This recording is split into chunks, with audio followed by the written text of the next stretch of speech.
तो हेलो बच्चों, कैसे हो आप सभी लोग। आप सभी का स्वागत है मेरे चैनल एडुकेशन फ्रॉम बुक्स में। तो आज की वीडियो में हम लोग देखेंगे बिहार बोर्ड क्लास 9 मैथ का प्रश्नावली 5.1। तो चलिए इस एक्सरसाइज को हम लोग शुरू करते हैं। और इस एक्सरसाइज में बहुत सारी ऐसी चीज़ें हैं जिसे आप लोग नहीं समझ पाएंगे अगर आप लोगों ने इसका इंट्रोडक्शन वाला वीडियो नहीं देखा है। तो आप लोग जो है सबसे पहले इसका इंट्रोडक्शन वाला वीडियो जरूर देख लीजिएगा। तो अब हम लोग जो है इस एक्सरसाइज को शुरू करते हैं। तो ध्यान से देखिए, सबसे पहला है सत्य और असत्य बताना है। तो ध्यान से देखिए, पहला है एक बिंदु से होकर केवल एक ही रेखा खींची जा सकती है। तो ये बिल्कुल गलत है। एक बिंदु से हम लोग जो है अनंत रेखाएं खींच सकते हैं। तो इसे मैंने इंट्रोडक्शन वाले वीडियो में ही बताया था। तो यानी कि ये असत्य हो जाएगा। फिर है कि दो भिन्न बिंदुओं से होकर जाने वाली असंख्य रेखाएं हैं। यानी दो भिन्न बिंदु है, दो बिंदु इस तरह से ले लिए, इससे हम लोग कितना रेखा खींच सकते थे? केवल एक। यानी कि ये असत्य हो गया ये भी। फिर है कि एक शांत रेखा दोनों ओर अनिश्चित रूप से बढ़ाई जा सकती है। तो यानी कि एक शांत रेखा इस तरह से है, तो इसे हम लोग इस तरफ भी जितना चाहे बढ़ा सकते हैं और इस तरफ भी। ये सत्य हो गया क्योंकि इसमें बोला है कि बढ़ा सकते हैं, जो कि सत्य है। फिर है कि यदि दो वृत्त बराबर है, यानी कि दो वृत्त जो है बराबर है, तो उनकी त्रिज्याएं बराबर होती है। तो ये भी बिल्कुल सत्य है क्योंकि यूक्लिड का जो अभिधारणा 4 था उसमें क्या कहा गया था कि कोई भी एक त्रिज्या और कोई भी एक केंद्र लेकर हम लोग जो है एक सर्कल बना सकते हैं। और अगर वृत्त जो है वो बराबर है, यानी कि इस यहाँ पर भी बड़ी वृत्त बना है और यहाँ पे भी वृत्त बना है, तो यानी कि उसका रेडियस अगर बराबर होगा तभी वो दोनों वृत्त जो है वो बराबर है। तो यानी कि ये सत्य हो जाएगा। फिर अगला है कि आकृति 5.9 में, यानी कि पहले आकृति देख लेते हैं। तो आकृति जो है उसमें ये है, यानी कि यहाँ पे बहुत सारे 3 लाइन दिया हुआ है। सबसे पहले ए बी है, फिर पी क्यू है और एक्स वाई है। तो क्वेश्चन में हम लोगों को कहा है कि ए बी बराबर है पी क्यू के और पी क्यू बराबर है एक्स वाई के। तो हम लोग क्या कह सकते हैं कि ए बी बराबर होगा एक्स वाई के? तो यस, हम लोग बिल्कुल कह सकते हैं क्योंकि यूक्लिड का जो एक्सियम यानी कि अभिगृहित एक था, जो कि था कि वे वस्तुएं जो किसी एक ही वस्तु के बराबर होते हैं वे परस्पर भी बराबर होते हैं। यानी कि अगर ये इस पी क्यू के बराबर है और ये भी पी क्यू के ही बराबर है तो ये दोनों भी आपस में बराबर होगा। तो ये भी सत्य हो जाएगा। ये कथन बिल्कुल सत्य है। अब हम लोग दूसरा क्वेश्चन देखते हैं। तो दूसरा क्वेश्चन है कि निम्नलिखित पदों में से प्रत्येक की परिभाषा दीजिए। यानी कि हम लोगों को इस सभी का परिभाषा लिखना है और क्या इनके लिए कुछ ऐसे पद हैं जिन्हें परिभाषित करने की आवश्यकता है। अब इसका परिभाषा देते समय हम लोग कुछ ऐसे शब्द का भी इस्तेमाल करेंगे जिसका खुद भी परिभाषा पहले देना पड़ेगा। तो वो क्या है और उसे हम लोग कैसे परिभाषित करेंगे, ये सब बताना है।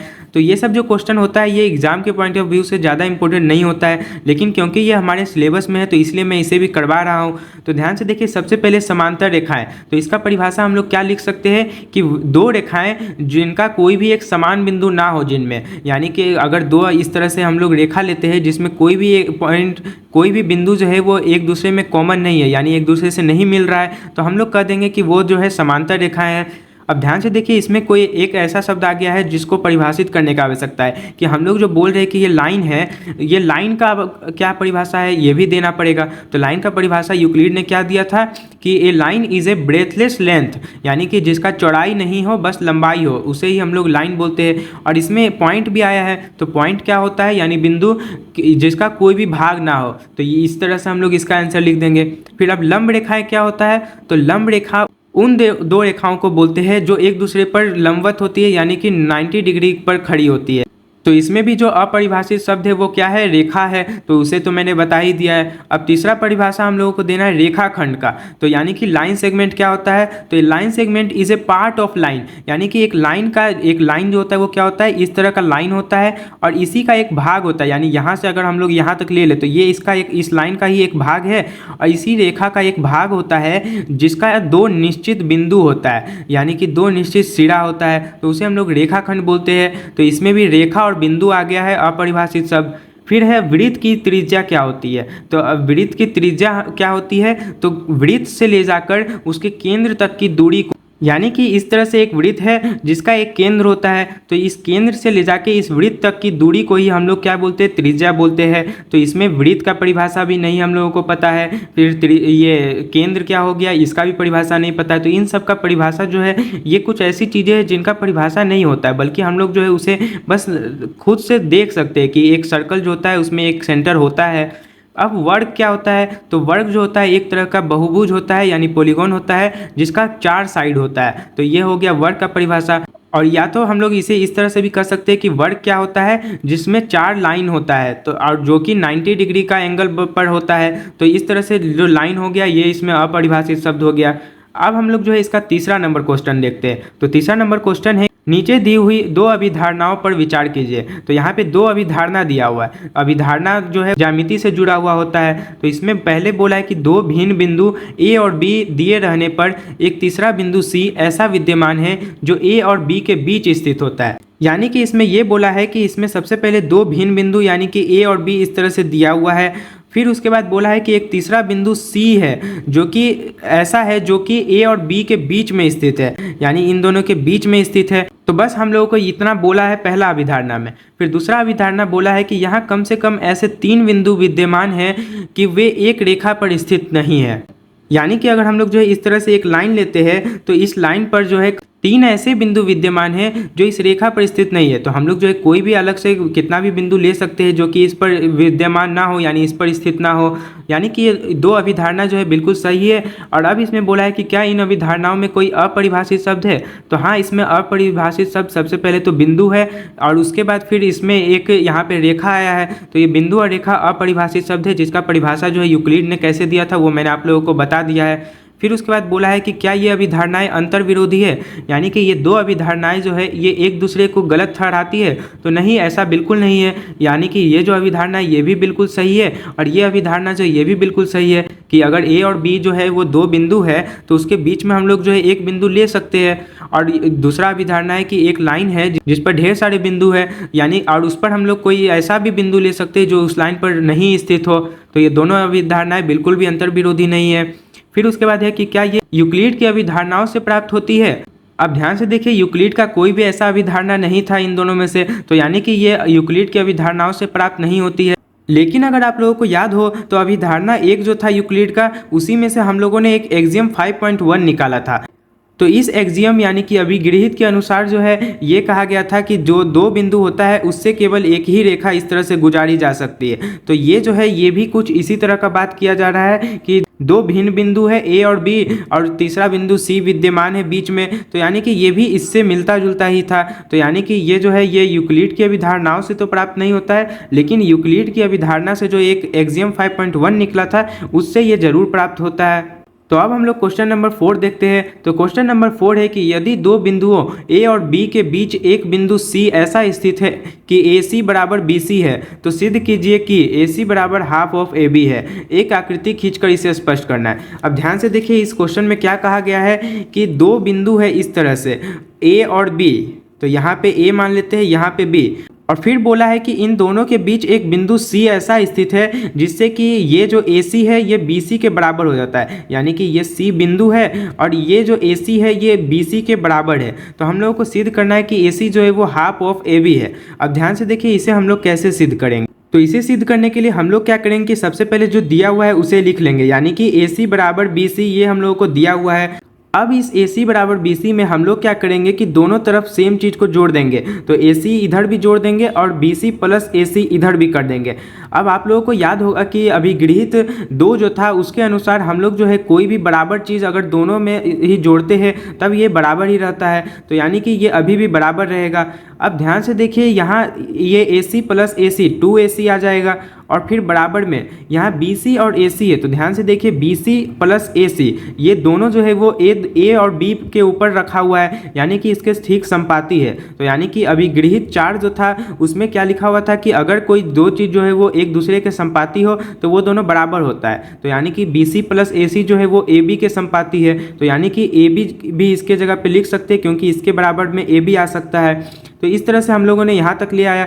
अब इस AC को हम लोग क्या करेंगे कि दोनों तरफ आधा आधा कर देंगे। यानी यहाँ 2AC है तो इसको आधा कर देंगे यानी हाफ कर देंगे और इसका भी हाफ कर देंगे। तो ये जो है ये इसमें कौन सा अभिगृहित आ गया हम लोगों का, ये आ गया हम लोगों का सबसे लास्ट यानी 7वां अभिगृहित। तो इस तरह से हम लोग जो है नंबर भी करते जाएंगे कि ये है अभिगृहित 7। तो अभिगृहित 7 में लिखा हुआ था कि अगर हम लोग जो है किसी भी चीज़ का हाफ करते हैं तो वो हमेशा बराबर रहता है। तो यहाँ पे भी हम लोग लिख लेंगे। तो ये कौन सा अभिगृहित से हम लोगों ने किया था, अभिगृहित 2 से किया था। और ये वाला हम लोगों ने क्या किया था कि इन दोनों को जोड़कर ये AB के संपाती है यानी कि अभिगृहित 4 का इस्तेमाल किया था। तो एग्जाम में आप लोगों को ये जो है ध्यान से लिखना है। तो इस तरह से हम लोगों ने ये ले आया। अब ये 2 से 2 कट गया, तो इस तरह से आ गया हम लोगों का AC बराबर हाफ ऑफ AB। तो ये हम लोगों ने इसे प्रूव कर दिया। अब क्वेश्चन नंबर 5 है कि प्रश्न 4 में C रेखाखंड AB का एक मध्य बिंदु कहलाता है। सिद्ध कीजिए कि एक रेखाखंड का एक और केवल एक ही मध्य बिंदु होता है। तो क्वेश्चन नंबर 5 को बनाने के लिए हम लोग क्या करेंगे कि सबसे पहले इस तरह से एक चित्र बना लेंगे। तो यहाँ पे हम लोग लिख देंगे A और ये हो गया B। अब 4 क्वेश्चन में हम लोगों ने देखा था कि C जो है इसका एक मध्य बिंदु था। अब हम लोग क्या करेंगे कि इसमें हम लोग जो है एक और मध्य बिंदु मान लेंगे जो कि होगा D। तो यहाँ पे हम लोग लिख देंगे सबसे पहले कि माना C और D, यानी कि C और D दोनों ही जो है इसका मध्य बिंदु है, AB का मध्य बिंदु है। इस तरह से हम लोग जो है लिख देंगे। तो ध्यान से देखिए, ये लिखने का मतलब क्या हुआ कि 4 नंबर क्वेश्चन में ही हम लोगों ने प्रूव कर दिया था कि अगर C जो है वो मध्य बिंदु है तो AC बराबर क्या हो जाता है, हाफ ऑफ AB हो जाता है। तो ये हम लोगों ने जो है 4 नंबर क्वेश्चन में ही प्रूव कर दिया था। तो इसे हम लोग जो है समीकरण 1 मान लेंगे। अब ध्यान से देखिए, जिस तरह से AC बराबर हाफ ऑफ AB हो गया, तो यानी कि अगर D मध्य बिंदु है तब हम लोग ये भी कर सकते हैं कि AD जो है वो भी हाफ ऑफ AB होगा। तो AD बराबर हाफ ऑफ AB इस तरह से लिख देंगे और इसे हम लोग समीकरण 2 मान लेंगे। अब ध्यान से देखिए, अगर हम लोग जो है समीकरण 2 में से 1 को घटा दें, तो समीकरण 2 में से जब हम लोग 1 को घटाएंगे तो ये क्या हो जाएगा, AD माइनस AC बराबर half of AB minus AB। तो इस तरह से हम लोगों ने दोनों समीकरण को घटा दिया। तो ध्यान से देखिए, ये घटाने से हम लोगों का क्या आ जाएगा कि AD माइनस AC बराबर 0 आ जाएगा, क्योंकि ये दोनों सेम ही चीज़ है। तो इससे हम लोगों को ये पता चला कि AD माइनस AC जो है वो 0 है, यानी AD जो है वो AC के संपाती है, यानी कि जो C और D है ये दोनों बिंदु एक ही है। यानी कि हमारा जो मानना था कि C और D दोनों AB का मध्य बिंदु है, ये वास्तविक में C और D एक ही बिंदु है। तो ये हम लोग जो है नीचे लिख देंगे कि चूंकि AD माइनस AC बराबर 0 है, यानी कि AD AC के संपाती है। और इसका अर्थ यह हुआ कि C और D जो है वो अलग अलग नहीं बल्कि एक ही बिंदु है। और इससे ये प्रूव होता है कि किसी भी एक रेखाखंड का केवल एक ही मध्य बिंदु होता है। अब हम लोग क्वेश्चन नंबर 6 देखते हैं। तो क्वेश्चन नंबर 6 है कि आकृति 5.10 में यदि AC बराबर BD है तो सिद्ध करना है कि AB बराबर CD है। तो ध्यान से देखिए, 6 नंबर क्वेश्चन में हम लोगों को गिवन है कि AC बराबर BD है और हम लोगों को प्रूव करना है कि AB बराबर CD है। तो इसे हम लोग जो है कैसे प्रूव करेंगे, तो सबसे पहले AC बराबर BD जो है उसे ऐसे के ऐसे ही लिख देते हैं। अब ध्यान से देखिए, यहाँ से AC है और फिर ये BD है। अब इन दोनों में ही BC जो है कॉमन आ रहा है, यानी कि हम लोग क्या कर सकते हैं कि इसे इस तरह से लिख सकते हैं कि AC माइनस BC बराबर BD माइनस BC। इस तरह से हम लोग लिख सकते हैं। तो ध्यान से देखिए, यानी कि हम लोगों ने क्या किया है कि अभिगृहित 3 का इस्तेमाल किया है। तो अभिगृहित 3 के हिसाब से हम लोग क्या कर सकते हैं कि 2 बराबर में हम लोग जो है कोई भी 2 बराबर चीज़ को अगर घटा दे तो वह हमेशा परस्पर भी बराबर रहते हैं। तो यहाँ पे हम लोगों ने अभिगृहित 3 का इस्तेमाल करते हुए ये चीज़ कर दिया। अब इससे AC में से अगर हम लोग BC घटाए, तो ध्यान से देखिए, ये पूरा AC है, इसमें से BC हटा देंगे तो क्या बचेगा, AB बचेगा। तो इस तरह से लिख देंगे AB और बराबर BD में से अगर BC घटा दे तो BD, उसमें BC घटा देंगे तो बचेगा CD। तो इस तरह से हम लोगों ने जो है प्रूव कर दिया AB बराबर CD। अब क्वेश्चन नंबर 7 देखते हैं। तो क्वेश्चन नंबर 7 है कि यूक्लिड की अभिगृहितों की सूची में दिया हुआ अभिगृहित 5 एक सर्वव्यापी सत्य क्यों माना जाता है। तो ध्यान से देखिए, आप लोगों को याद है कि अभिगृहित 5 क्या था कि जो पूर्ण होता है वो हमेशा उसके भाग से बड़ा होता है। तो ध्यान से देखिए, इसे हम लोग जो है सर्वव्यापी सत्य भी बोलते हैं, यानी कि यूनिवर्सल ट्रूथ। ये यानी कि ये सिर्फ गणित में ही नहीं बल्कि हर चीज़ में सत्य होता है। तो ऐसा इसलिए होता है क्योंकि अगर एक पृथ्वी को ले ले तो पृथ्वी क्या है, मान लेते हैं वो पूर्ण है। अब इसमें एक देश हम लोगों का जो है इंडिया है, तो क्या इंडिया से जो है वो पूरा पृथ्वी बड़ा है, तो हाँ है। यानी कि ये पूर्ण अगर पृथ्वी है और उसका एक भाग भारत है, ये भारत जो है ये उससे बड़ा है पृथ्वी, यानी कि जो पूर्ण होता है वो हमेशा भाग से बड़ा होता है। इसलिए हम लोग जो है इसे सर्वव्यापी सत्य बोलते हैं। ऐसा केक में भी देखा जा सकता है कि एक पूरा केक में से अगर हम लोग उसका एक भाग ले ले तो वो भाग जो होता है वो उससे हमेशा बड़ा होगा वो पूरा केक। तो इसी के साथ ये एक्सरसाइज भी पूरा कंप्लीट हो गया है। अब हम लोग मिलेंगे अगले एक्सरसाइज में। जय हिंद।